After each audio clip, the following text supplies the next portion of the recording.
Buenas tardes, distinguidos médicos. Tenemos hoy la oportunidad de contar con una nueva conferencia a cargo del doctor Máximo Bento, un tema interesante para la práctica de ustedes del día a día, la enterocolitis necrotizante, una actualización al 2021. Esperamos que durante todo este periodo que hemos estado contando con el auspicio de las charlas del doctor Máximo Bento, hayan sido de su máximo provecho. Esta es la última del año, así que le dejo sin más la palabra al doctor profesor Máximo Bento para que inicie su conferencia. Adelante, doctor Bento, y buenas noches. Buenas noches. Muchísimas gracias por la presentación. Espero desde luego que esta sea una conferencia de su interés. El tema realmente es apasionante, es una de las complicaciones más importantes del prematuro en el periodo neonatal, también del niño prematuro tardío y nacido a término, aunque con bastante menos incidencia, y es uno de los obstáculos que tenemos para que la morbilidad y la mortalidad del gran prematuro se logre evitar. Sigue siendo un gran punto negro en la asistencia neonatal, sigue provocando muchas complicaciones, retrasos en el desarrollo y mortalidad. Por lo tanto, vamos a ver qué es lo que sabemos en 2021 de la enterocolitis necrotizante, qué es lo que sabemos y qué es lo que nos depara el futuro. La enterocolitis necrotizante es una grave enfermedad que ya conocen ustedes y que se caracteriza por una necrosis inflamatoria intestinal. Es de carácter idiopático porque no sabemos la etiología concreta, aunque existen muchos mecanismos patogénicos que nos la vienen a explicar. Pero no tenemos una causa concreta que la dispare ni una causa concreta a la que nos debamos dirigir para su tratamiento. Sí sabemos que afecta fundamentalmente al intestino delgado y al colon, al intestino grueso.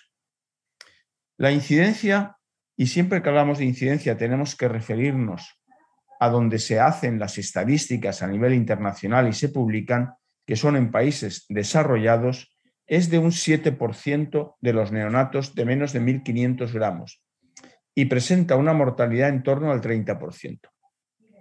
Si habláramos en países en vías de desarrollo o en países con bajo nivel de ingresos o de Producto Interior Bruto, podríamos tener cifras mucho más elevadas.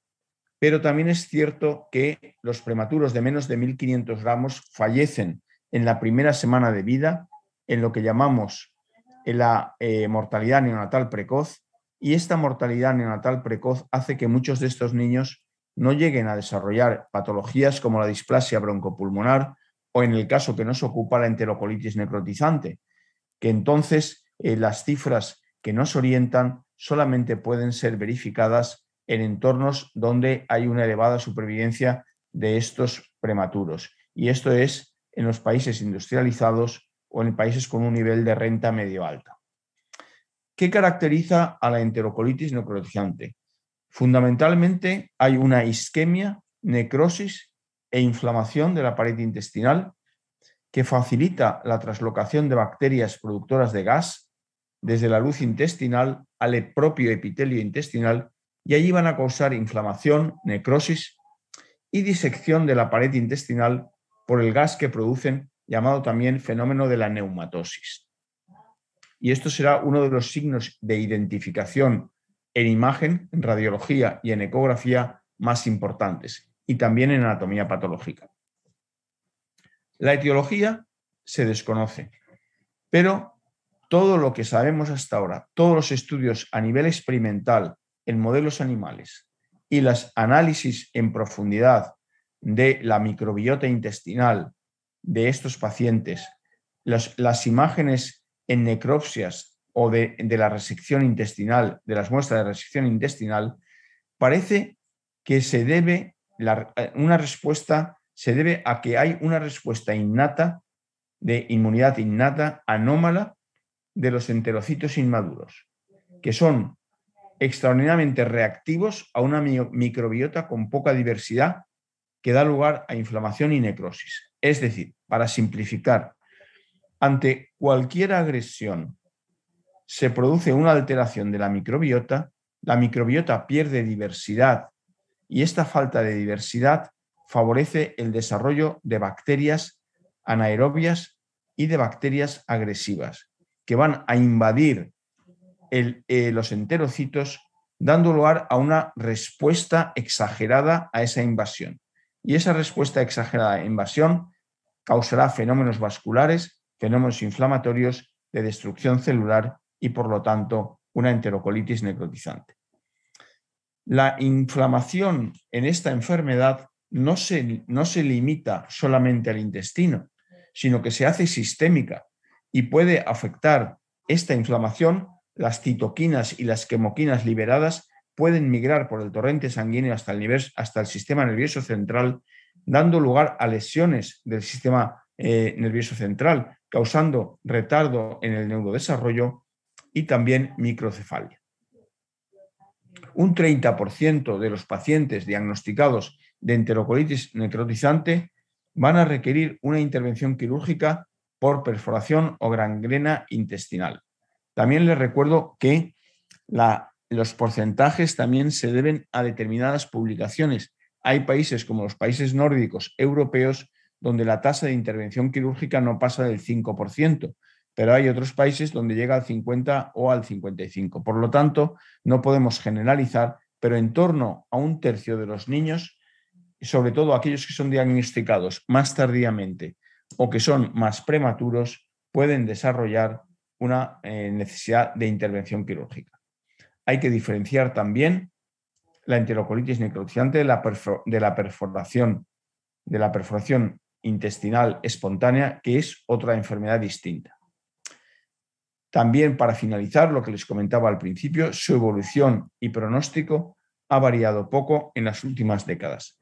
El 7% de incidencia permanece en las estadísticas desde hace por lo menos una década. Epidemiología.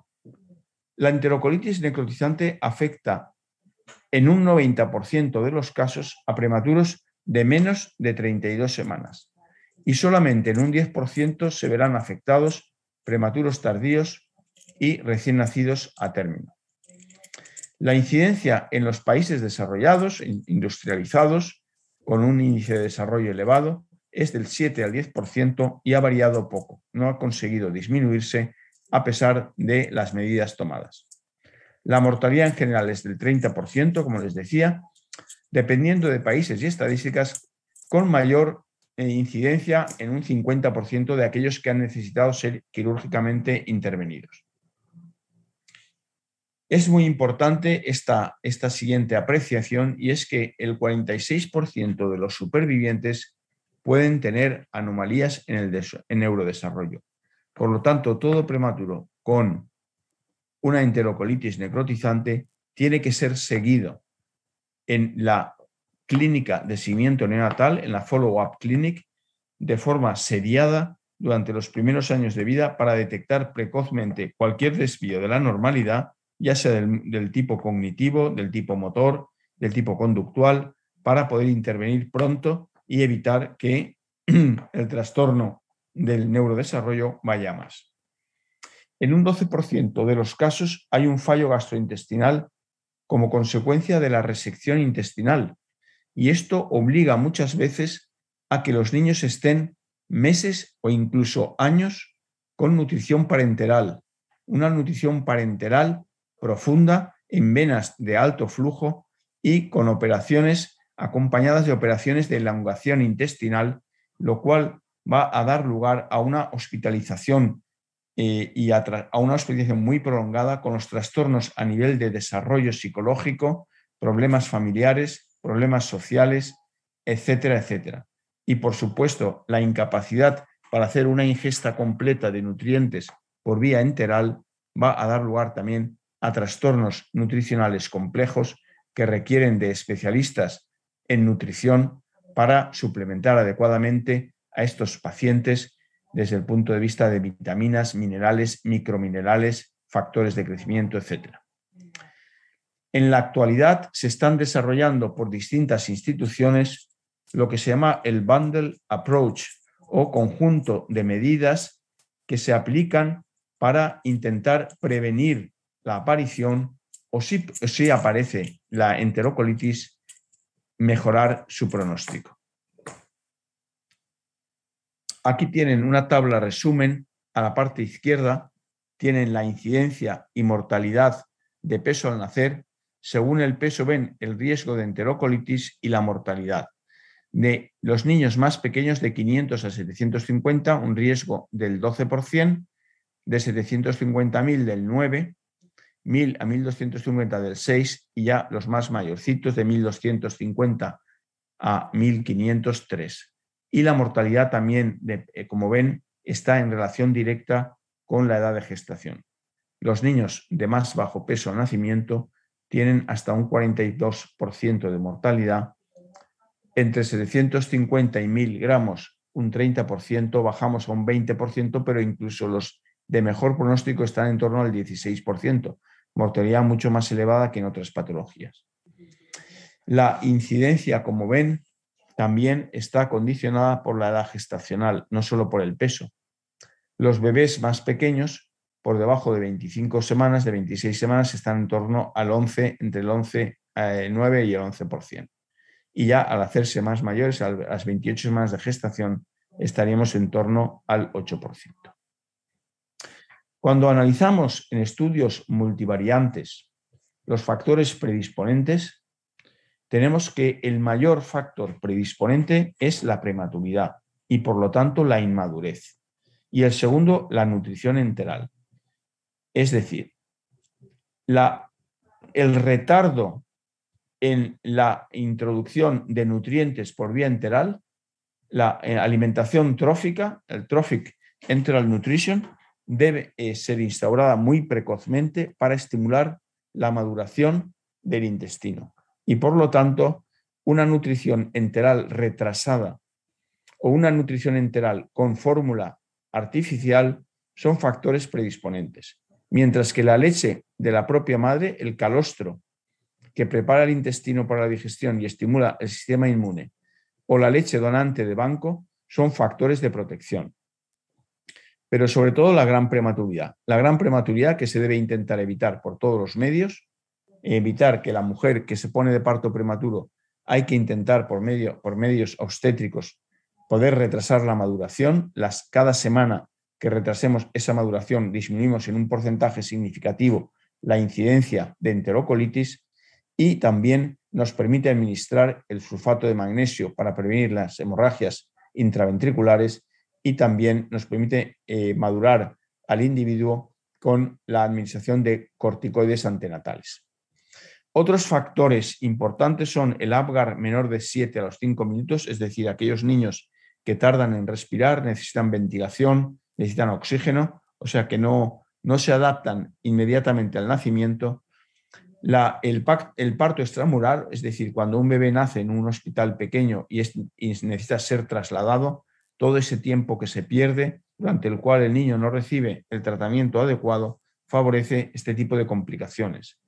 La temperatura, la hipotermia, la cesárea, la indometacina, la dexametasona, la septicemia, el uso de inotropos, la presencia de acidosis metabólica severa, anemia, policitemia, transfusiones, y en esto luego comentaremos algo respecto a las transfusiones de concentrado o de utilización por vía parenteral de sustancias de alto valor osmótico, oncótico, como pueden ser las inmunoglobulinas o la policitemia, con un aumento importante de la concentración de eritrocitos, de la cantidad de eritrocitos circulantes.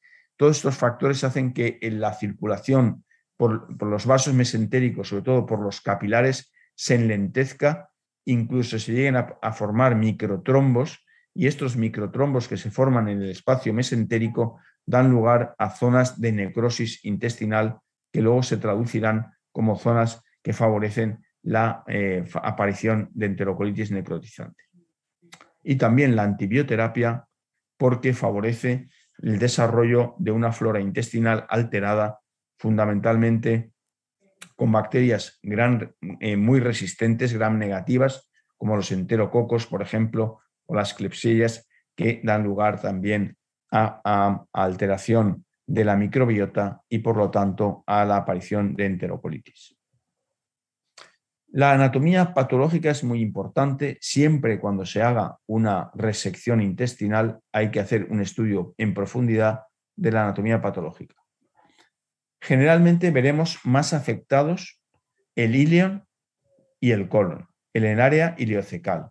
La persistencia o la posible localización previa a la válvula y la conservación de la válvula ileocecal es un factor determinante del pronóstico. Por lo tanto, los cirujanos deben intentar siempre que la válvula ileocecal se mantenga funcional, porque esto va a evitar el paso de bacterias del ilion, del yeyuno y del ilion al colon y alteraciones de la dinámica del colon con diarreas y con trastornos de absorción de líquidos, etc. En el examen macroscópico veremos una distensión importante de las asas, zonas hemorrágicas, zonas de congestión, zonas de necrosis y la famosa neumatosis intestinal. En el examen microscópico vemos signos de inflamación generalizados con infiltración de polimorfonucleares, vasodilatación, hemorragias, etc. También hay un edema de la mucosa, hay una invasión bacteriana, burbujas en la mucosa intramural y necrosis isquémica transmural. Veremos signos en ocasiones de perforación intestinal y abriendo un neumoperitoneo, peritonitis y gas en porta, que veremos ahora luego en algunas imágenes. Y los gérmenes más prevalentes, desde luego, en nuestro entorno, por lo menos en la ecología que nosotros hemos detectado en nuestro hospital y que se publica con mayor frecuencia, y esto también varía de unos centros a otros, pero suelen ser enterobacterias, el E. coli, la Escherichia coli y el Enterobacter, aunque también tienen papel importante gram positivos como los estafilococos, anaerobios como los Clostridium, y en ocasiones incluso se han descrito virus que pueden producir enterocolitis necrotizante. Aquí tienen ustedes unas imágenes de la mucosa intestinal. Aquí tienen la mucosa con hemorragias. Estas zonas rojizas son hemorragias y esto es una ulceración de la mucosa. Tienen áreas, aquí ven las hemorragias, los vasos sangrando, aquí hay otra hemorragia. Luego se ven células necróticas y también zonas hemorrágicas. Estas imágenes que les muestro fueron de una publicación que hicimos nosotros en Acta Pediátrica, que fueron 3 casos que tuvimos de enterocolitis necrotizante que se produjeron en niños que estaban sometidos a fototerapia intensa. Algunos llevaban fototerapia completa, o sea, todo el cuerpo, llamamos fototerapia triple, porque eran resistentes a la fototerapia simple. Estaban alcanzando cifras de bilirrubina muy, muy importantes y estas cifras de bilirrubina podían tener como consecuencia el daño al sistema nervioso central. Entonces, los niños eran muy, muy pequeños y era muy complicado hacer un recambio de sangre, hacer una exsanguinotransfusión. Entonces, la opción que existe en estos casos es la infusión de inmunoglobulinas. Se produjo una perfusión de inmunoglobulinas y al poco tiempo de concluir la perfusión empezaron a aparecer síntomas de ileo paralítico y luego de enterocolitis necrotizante. El análisis que hicimos del poder oncótico de la perfusión, según el fabricante y según como luego hicimos en experimentos, era muy superior a lo que era tolerable para los vasos pequeños capilares sanguíneos. Era un producto que luego se dejó de usar precisamente por este motivo, por la gran presión oncótica que provocaba. Por lo tanto, aquí tienen el caso de tres niños, y esta es una imagen del intestino de uno de ellos, que fueron enterocolitis, de las cuales sí supimos la causa, que fue la perfusión de una sustancia, de un concentrado con elevado poder oncótico. Aquí tienen imágenes de la distensión abdominal en casos reales de nuestro grupo. Como verán, es signo importante la dilatación de los vasos periféricos. Se ve como una red de araña perfectamente que afecta al abdomen. La piel del bebé es completamente transparente y se ven signos de inflamación periumbilical. Aquí tienen un acto quirúrgico. El cirujano está abriendo la cavidad abdominal y como se ven puntos negros que son manchas necróticas. Se ve distensión de asas. Aquí se ven zonas necróticas más oscuras, casi negras, de congestión. Aquí tienen una perforación y aquí tienen una resección intestinal de un intestino totalmente ya necrótico, inservible e infectado. ¿Cuál es la patogénesis? ¿Cuál es la patogénesis de la enterocolitis necrotizante? Hemos dicho que el factor más importante era la prematuridad. Lo tienen aquí, prematuridad, en el lado izquierdo. La prematuridad se caracteriza por una inmadurez intestinal y esa inmadurez intestinal hace que la barrera mucosa que protege a las células epiteliales del intestino sea inmadura y entonces permita el paso de bacterias a su través y de sustancias proinflamatorias. Hay una alteración también del tono vascular, con lo cual, ante cualquier trastorno de este tipo, se producen vasoconstricciones, falta de perfusión y, por lo tanto, zonas isquémicas. Y luego hay una inmadurez importante inmune. Hay una inmadurez del sistema inmune que hace que los receptores Toll-like, sobre todo los Toll-like receptor 4, reaccionen de forma exagerada ante cualquier estímulo sin un contrabalance antiinflamatorio. Por otra parte, el uso de fórmulas precozmente, de fórmula artificial, el uso de antibióticos, el parto por cesárea y otra serie de medidas, o el retardo en la nutrición enteral y la persistencia de nutrición parenteral, va a causar una disbiosis. ¿Qué es una disbiosis? La disbiosis es cuando en el intestino se altera la flora intestinal habitual y protectora y se genera una flora intestinal agresiva, poco variada, generalmente gram negativa, productora de gas e invasiva. Estos dos factores, la inmadurez intestinal y la disbiosis, van a dar lugar a una respuesta inmune exagerada. Esta respuesta inmune exagerada se caracteriza por la producción de una elevada cantidad de citoquinas y de quemoquinas. Las citoquinas son factores proinflamatorios que van a disparar la cascada inflamatoria y van a dar lugar a lesiones propiamente dichas a falta de un contrabalance antiinflamatorio. Las quemoquinas van a hacer de atractantes de glóbulos blancos, sobre todo macrófagos y neutrófilos, tanto maduros como inmaduros, a la zona de la lesión, donde producirán elevadas cantidades de factores de carácter prooxidante. Van a producir muchos radicales libres, sobre todo derivados del agua oxigenada, y van a dar lugar a lesiones locales y trastornos locales. Y finalmente, un bloqueo de los factores de crecimiento protectores. Todo esto, esta respuesta inmune exagerada, permite que haya una traslocación bacteriana, una migración de enterocitos, inflamación y necrosis. Y esto constituye lo que llamamos la enterocolitis necrotizante.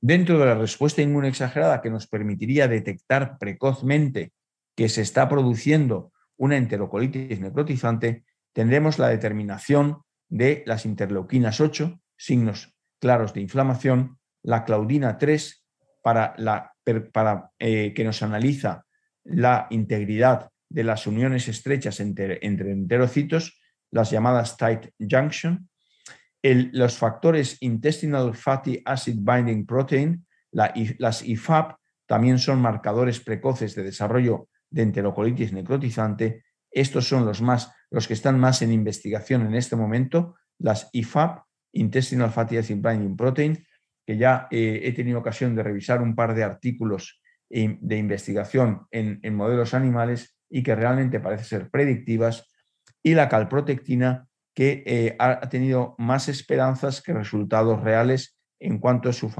valor predictivo de enterocolitis. Aquí tenemos este esquema. Este esquema viene de un artículo que publicamos en nuestro grupo con la doctora Collado como primera autora en la revista Pediatric Research, que está a su disposición cuando quieran, y que habla de la disbiosis de la prematuridad. Aquí ven ustedes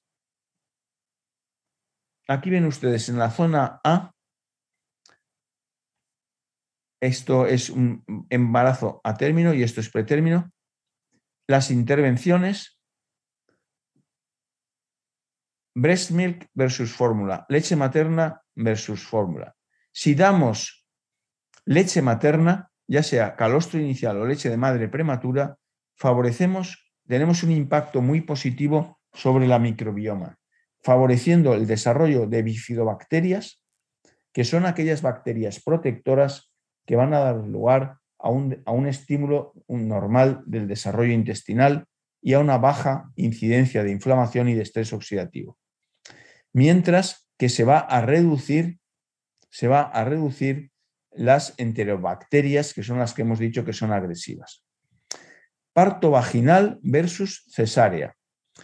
El parto vaginal también favorece no solo las bifidobacterias, sino también el crecimiento de lactobacilos, prebotelas y Schnitzia, que son bacterias propias de la vagina y del intestino maternos, que son saprofitas y que benefician al bebé recién nacido.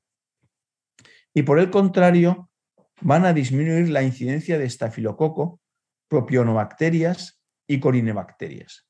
Por lo tanto, si en vez de un parto vaginal hiciéramos un parto por cesárea, disminuirían los lactobacilos, las prebotelas y la Schnitzia, porque se favorecería el crecimiento de bacterias artificiales propias del hospital, creciendo más los estafilococos y las corinobacterias. Y luego, si tenemos tratamiento antibiótico en el prematuro, que es muy común dar tratamiento antibiótico a la madre cuando se pone de parto prematuro o al prematuro porque se cree que tiene una infección, se sacan cultivos y se empiezan con antibióticos, la utilización de la leche materna es menor porque hay más dificultades en conseguir suficiente leche y luego el tiempo de hospitalización es prolongado. Estos tres factores van a aumentar la aparición de proteobacterias y firmicutes, las enterobacterias y los estafilococos. Por lo tanto, esta reacción va a dar lugar a alteraciones en la microbiota intestinal, con aumento de la translocación bacteriana, aumento de la inflamación, aumento del estrés oxidativo y todo ello favoreciendo la aparición de enterocolitis necrotizante y de sepsis neonatal tardía. Aquí tienen ustedes cómo cuando se altera la microbiota y hay una baja diversidad causada por antibióticos, por ejemplo, parto cesárea, leche artificial, etc., hay una translocación de estas bacterias que atraviesan una barrera intestinal inmadura. Esto unido a polimorfismos en las toll-like receptors van a dar lugar a una barrera intestinal inmadura, disminución de la mucosidad, disminución de las IgA protectoras de las mucosas y unas uniones entre las células lábiles que permiten el paso de las bacterias. Todo esto, estos factores, la microbiota alterada más los factores inmaduros de la barrera intestinal, van a dar lugar a una inflamación exagerada y lesión tisular, liberación de citoquinas y quemoquinas que conducen a una necrosis intestinal. Pero importante también recordar que las citoquinas van a alcanzar el cerebro y van a dar lugar a lesiones cerebrales. ¿Cuáles son los biomarcadores que podemos utilizar en la enterocolitis necrotizante? Tenemos aquellos que son inespecíficos, aquí en la parte izquierda, los reactantes de fase agudas que todos usamos en la clínica habitual, la proteína C reactiva, la sustancia amiloide, la procalcitonina. Cada laboratorio o cada hospital o cada centro con aquella que tenga más seguridad, tenga más experiencia y la sepa valorar mejor. También se pueden utilizar interleuquinas, que nosotros usamos concretamente la interleuquina 6, pero se pueden usar también la 10 y el factor de necrosis tumoral alfa, y las quemoquinas, como hemos dicho anteriormente, las interleuquinas 8. El interferón y RANTES se han usado fundamentalmente en trabajos experimentales. Y luego los antígenos de superficie de los leucocitos, como el CD64. En la práctica real, fundamentalmente se usará la PCR, que se hará de forma seriada, y la evolución de forma seriada de la PCR cada 6 o cada 8 horas nos indicará si cuando empieza a haber una pequeña retención de leche gástrica hay unos signos de disminución en la exploración, de disminución de los movimientos intestinales, cuando hay problemas vasculares, hay por ejemplo, un retardo en el vaciamiento en el relleno capilar, periférico, etcétera, cuando hay signos de que algo está empezando a funcionar mal, nos orientará hacia la evolución, aunque nunca es un medio totalmente seguro. Inflamatorios específicos se ha usado la calprotectina y la proteína S100, ambas se han usado con resultados más bien variados y no 100% fiables, y como oxigenamos, la esperanza está en los marcadores específicos intestinales. Las Fatty Acid Binding Proteins, que es las que les he dicho yo antes, el Trefoil Factor 3, la Claudina 3 sobre integridad interepitelial y los Toll-like receptors. Esto es todavía muy en estudios de tipo experimental, pero pronto los veremos en los primeros ensayos clínicos en sujetos humanos. ¿Cómo se presenta la enterocolitis necrotizante?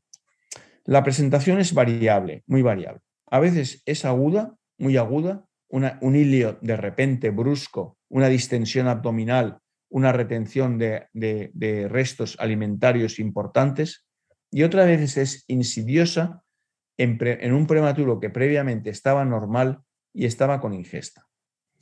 Lo más reseñable, o que generalmente nos orienta más, es cuando la enfermera dice que estaba llevando bien el ritmo nutricional, se le estaba aumentando la cantidad de nutrición y el volumen de nutrición de una forma regular y era bien tolerado, no había restos, había unas deposiciones de forma continuada diarias, y de repente empezamos a notar que empieza a haber restos de una toma a otra. Y estos restos se pueden acompañar con un discreto timpanismo en la percusión, se pueden acompañar cuando auscultamos el abdomen a que hay una disminución del número de los ruidos intestinales. Muy importante entrenar a los residentes en auscultar el abdomen, sobre todo en el flanco derecho de los bebés. Hay que explorar al bebé y el abdomen hay que palparlo con suavidad, con la mano caliente, por supuesto, pero también hay que auscultarlo. Y hay que auscultarlo porque los ruidos intestinales nos tenemos que acostumbrar a la normalidad, al número de ruidos de 8 o 10 por minuto, que si se disminuyen pueden ser una orientación clínica muy importante para reclamar una radiografía o una ecografía. La sangre positiva en heces y la distensión abdominal. Se suele presentar alrededor de los 20 días. O sea, no es como la hemorragia intracraneal o el ductus, que son inmediatos dentro de los pocos días, no. Hasta que el bebé no alcanza una edad postmenstrual de unas 31 a 32 semanas, es raro que se produzca una enterocolitis. No es imposible, pero es muy raro. Si un bebé tiene 24 semanas de gestación, hasta las 6 o 7 semanas, cuando tenga 30 o 31 semanas postconcepcionales, no aparecerá. Si tiene 28, tardará 3 semanas. Por lo tanto, siempre hay unas semanas de intervalo libre entre la aparición de la enterocolitis y la edad de gestación. Los síntomas inespecíficos que se asocian son una inestabilidad de la temperatura. A veces es el primer signo. Este niño hay que estar modificando la incubadora continuamente porque se queda frío. Un niño que está letárgico, que se movía y ahora apenas se mueve, está muy quieto, que tiene apneas, no tenía apneas y ahora de repente empieza a hacer hipoxias intermitentes, que tiene bradicardias intermitentes, que tiene alguna desaturación, todos son signos que avisan de que ese niño se está poniendo enfermo. Y si eso se acompaña a una retención de restos alimentarios, el diagnóstico casi es de seguridad. A la exploración veremos un abdomen distendido. Será doloroso en fases ya más adelantadas de la patología y, como he dicho antes, ruidos intestinales disminuidos o ausentes. Y la evolución es de no tratarse hacia un shock séptico con fallo multiorgánico que a veces se produce rápidamente, incluso sometiendo al paciente a los tratamientos convencionales.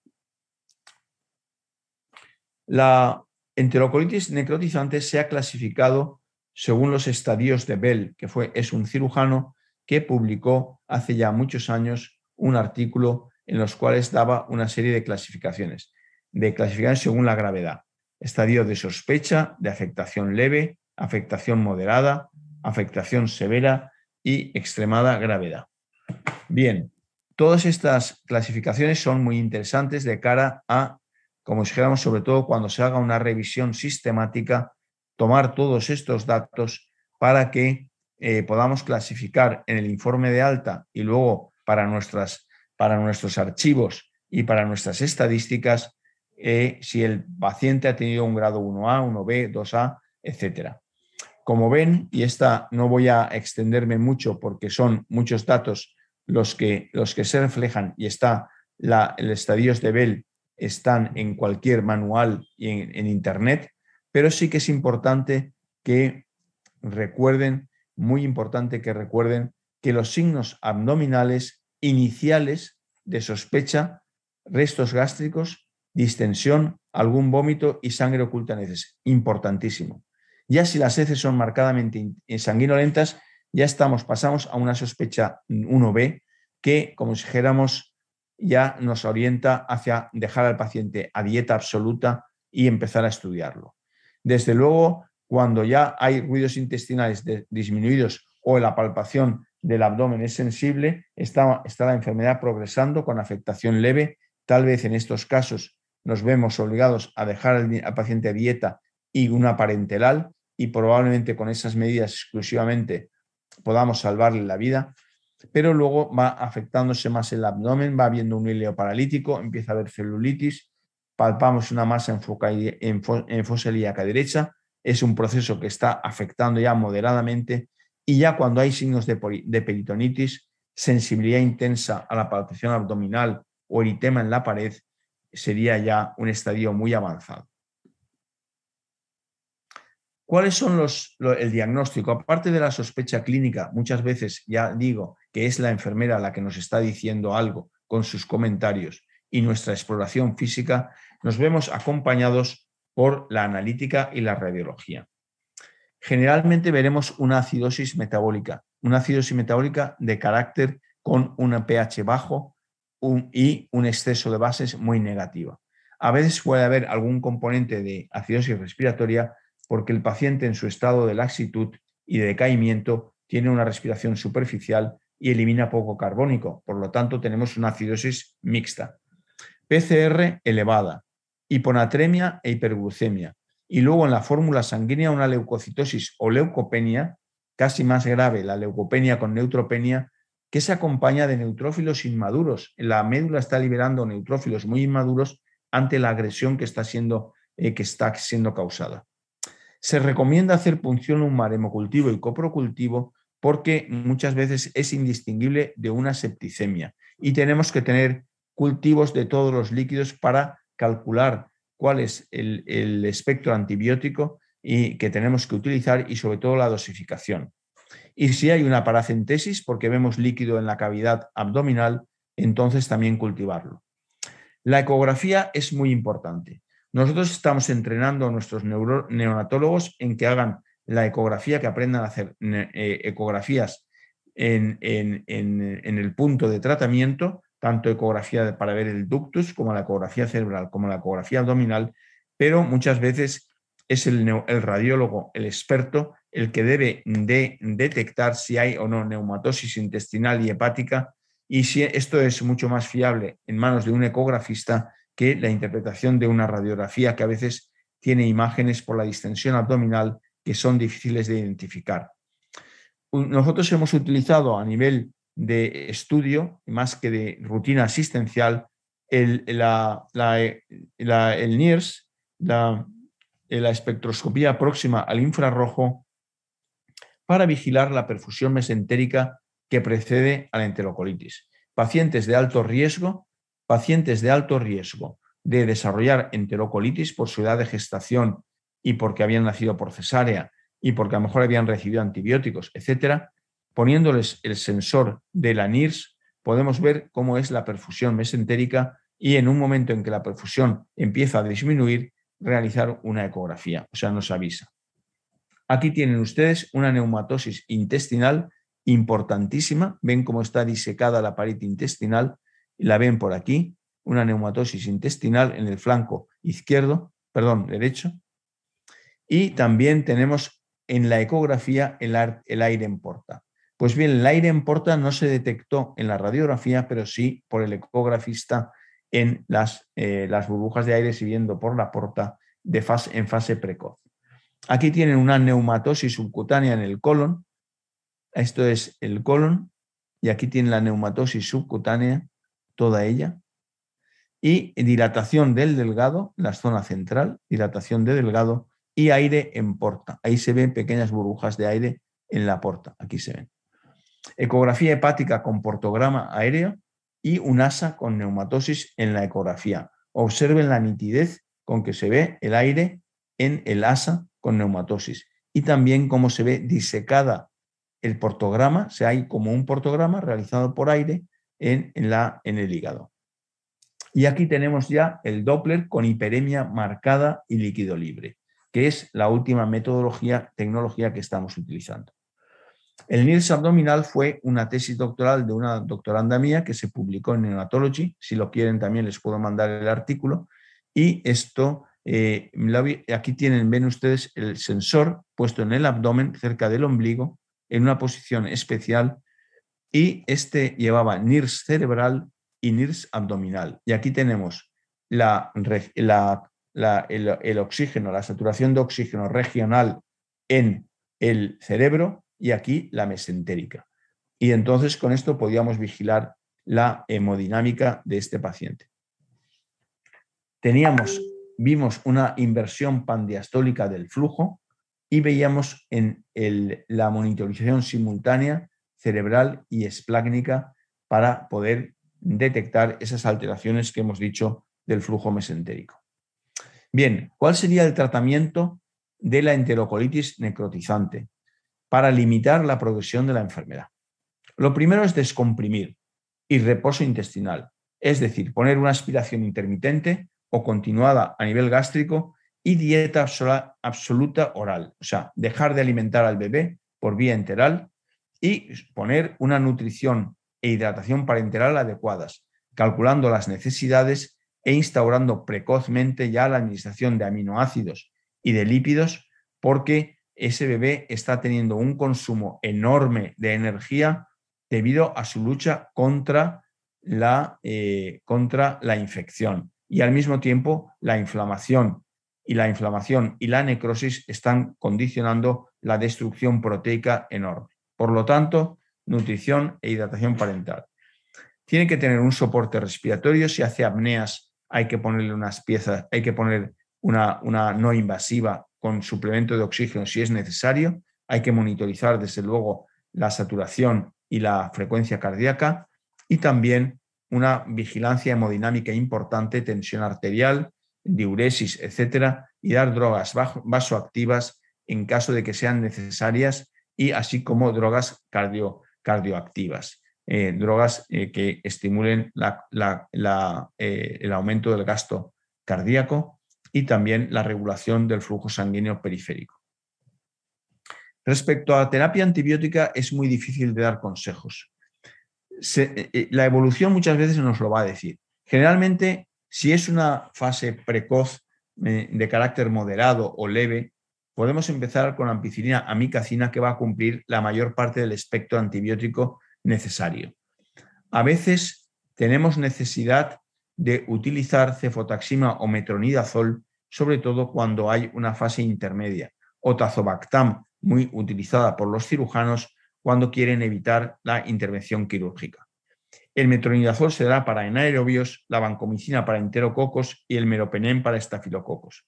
Es por tanto importante conseguir cultivos de forma que podamos identificar las bacterias y dar la asociación adecuada, ya que de ella muchas veces va a depender que se enfríe el proceso y que no tengamos que recurrir a la resección, que siempre es una derrota del neonatólogo, la resección intestinal.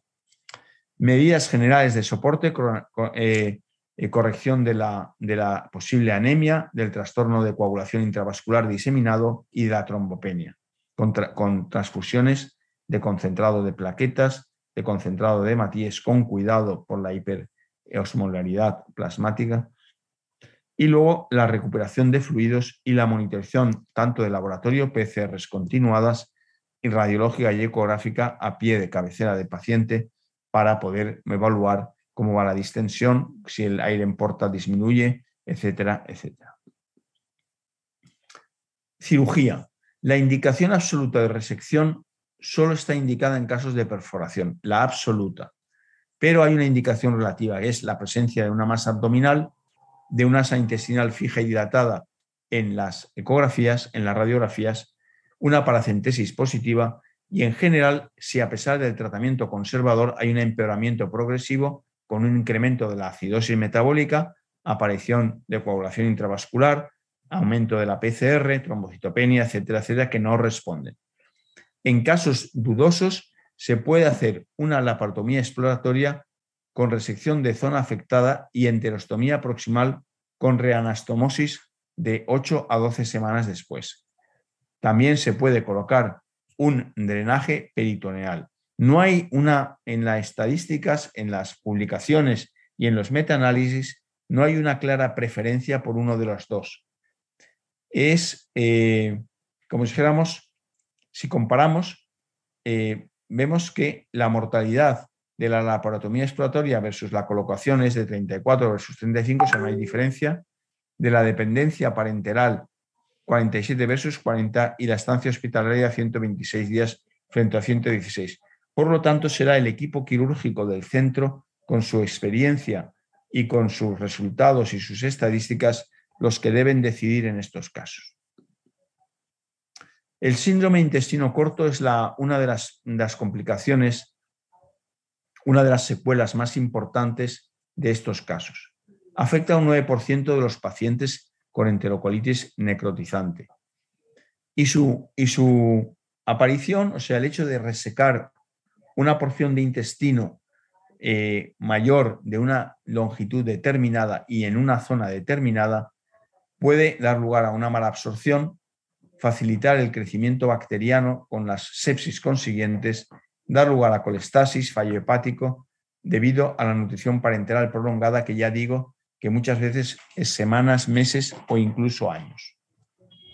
¿Cuál es el pronóstico? El pronóstico de la enterocolitis después de la resección va a depender de la longitud del intestino resecado y de la zona resecada.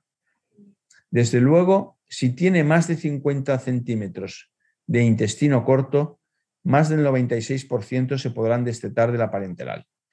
Pero si quedan menos de 50 centímetros de intestino corto, solo será el 38%. Y desde luego, si son menos de 70, prácticamente será muy difícil, a no ser que hayan cirugías de alargamiento intestinal, que ahora veremos.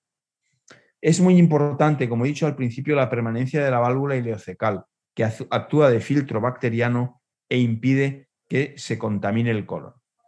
Es importante mantener la mayor longitud posible de colon. Es, desde luego, hay que evitar el sobrecrecimiento bacteriano con una dieta adecuada, leche materna, leche de banco, administración de probióticos. Hay que dar nutrición trófica, dejar el intestino sin nutrición el menor tiempo posible, y hay que evitar el daño hepatobiliar dando lugar a protectores hepáticos. La nutrición parenteral se suele insertar o se suele administrar mediante unos catéteres de Broviac que conocen ustedes, que se instalan por punción. Se deben conservar como oro en paño. Hay que tener a las enfermeras súper bien entrenadas, porque dependiendo de la enfermería, del cuidado que hagan del catéter, la vida depende de ese paciente y por lo tanto se tiene que mantener en condiciones de esterilidad el catéter sellado con heparina y debe pincharse las venas lo menor posible. Hay que preservar todas las venas porque si el proceso dura meses y meses, llegará un momento en que tendremos que tener acceso a vías internas y eso complica mucho la situación. Por lo tanto, preservar los accesos venosos. Se hará una gastrostomía en ocasiones para dar lugar a la alimentación enteral. Y hay alternativas quirúrgicas y medidas complementarias.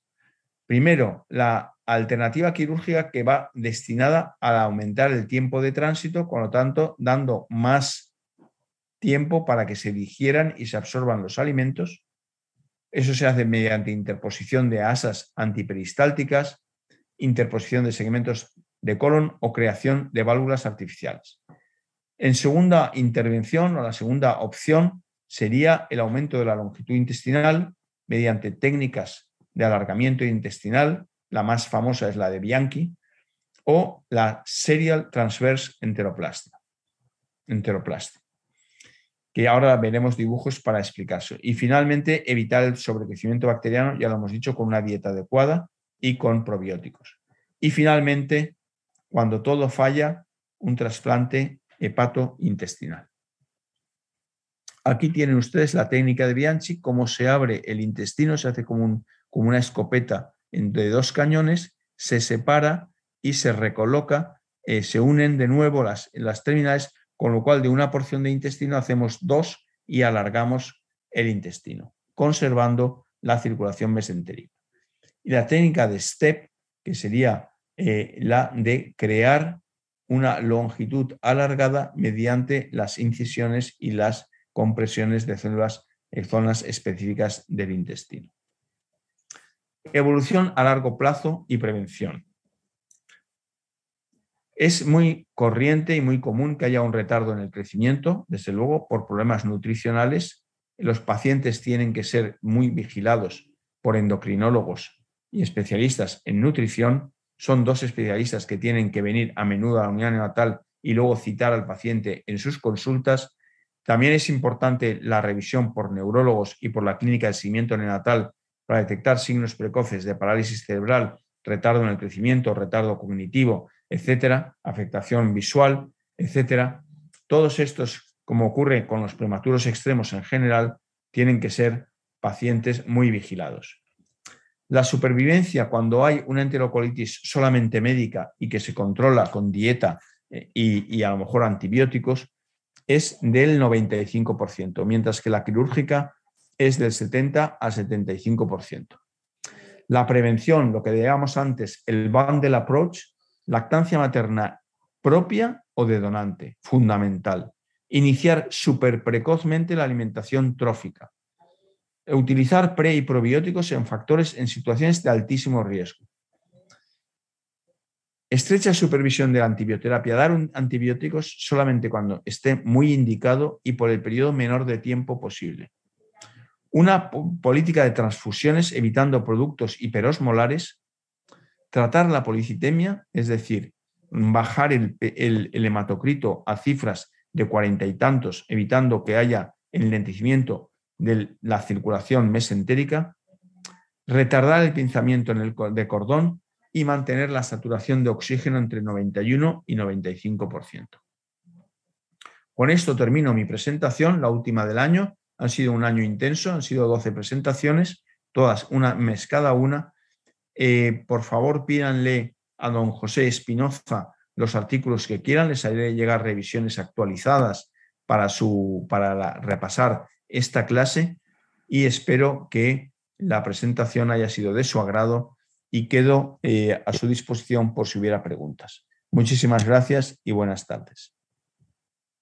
Doctor Máximo, muchísimas gracias por la presentación. Hay una pregunta de la doctora Lirbet, dice, ¿usan dopamina en dosis para perfusión mesentérica intestinal?